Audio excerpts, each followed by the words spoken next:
Literacy assessment. We have learned that only literacy rate is not enough. In recent years, literacy has been conceptualized as a continuum. This means that literacy can be multiple levels based on a person's ability in reading, writing, and performing numeracy. These two diagrams show how the results can be different in terms of the way of measurement, or literacy assessment.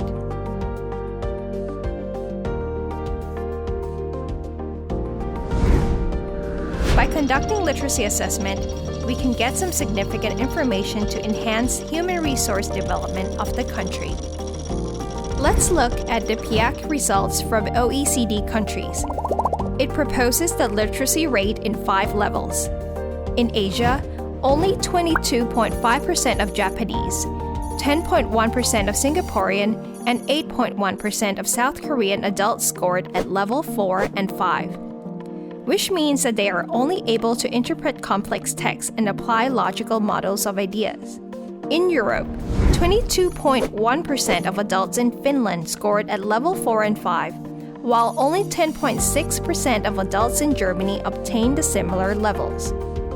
And in the US, only 11.5% of adults are highly functionally literate.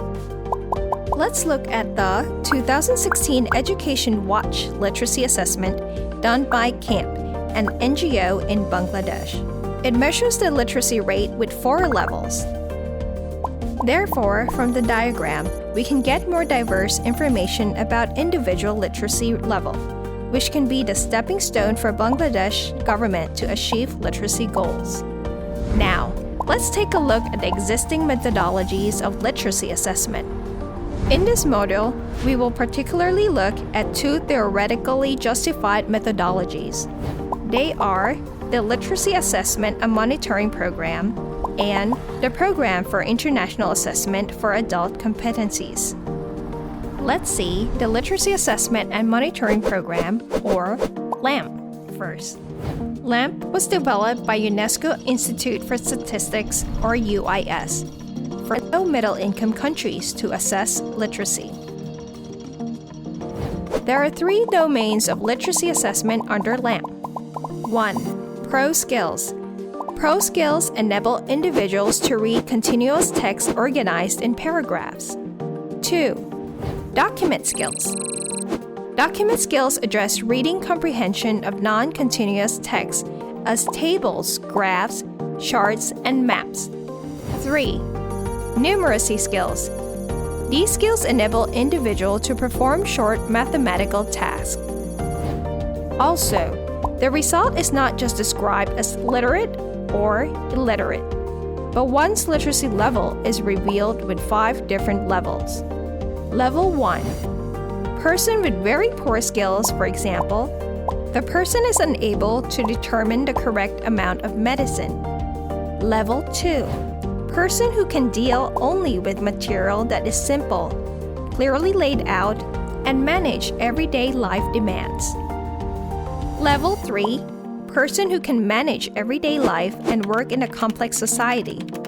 The person has a skill level that is required for successful secondary school completion and college entry. Level 4 and 5. Person who can demonstrate command of higher order information processing skills. To better respond to the needs of less developed countries, LAMP assessment includes a background questionnaire, a pool of lower-level items that provides more discrimination in the lower region of the scale, and a filter booklet that routes lower-skilled individuals to a less demanding test and reading components. Therefore, in LAMP, the notion of plurality of literacy has been included. This means that it emphasizes the social, economic, and cultural bounding of literacy. Then, how can we conduct the LAMP assessment? Normally, the literacy test is designed by a psychometrician, and the process comprises of 6 steps. 1. Develop sample framework. 2.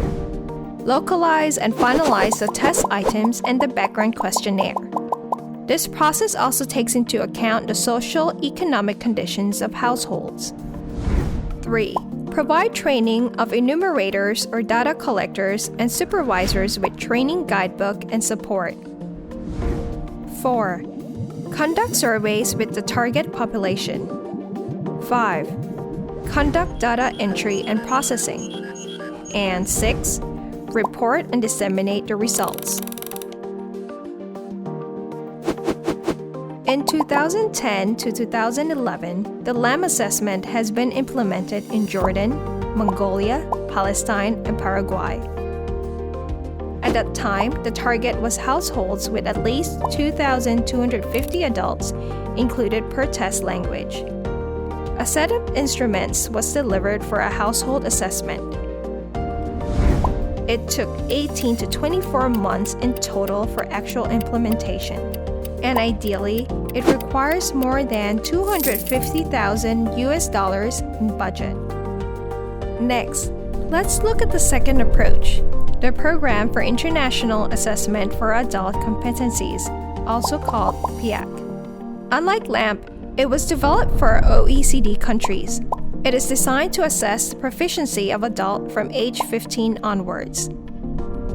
It measures 3 domains of cognitive skills that are literacy, numeracy, and problem-solving in technology-rich environment. In PIAAC, literacy also includes reading component that represents the basic decoding skills that enable a person to extract meaning from written text. Moreover, it measures some qualifications and work experience.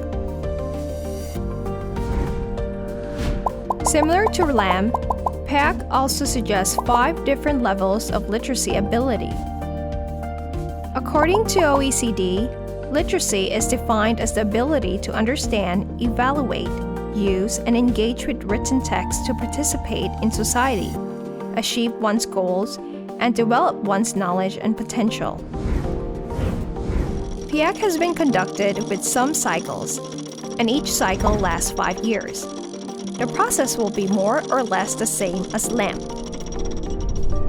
During the first cycle, 24 countries joined, and 166,000 adults were surveyed. The minimum number of samples in a country was 4,500.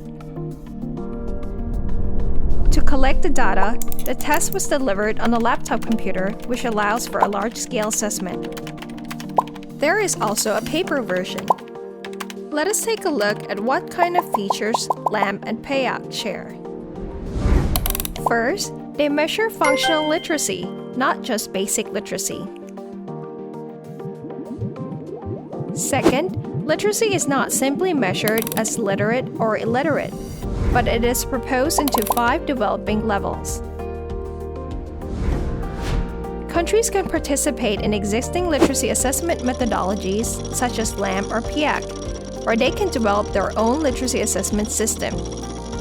Countries should take into account the 6 key principles when developing their literacy assessment systems. 1.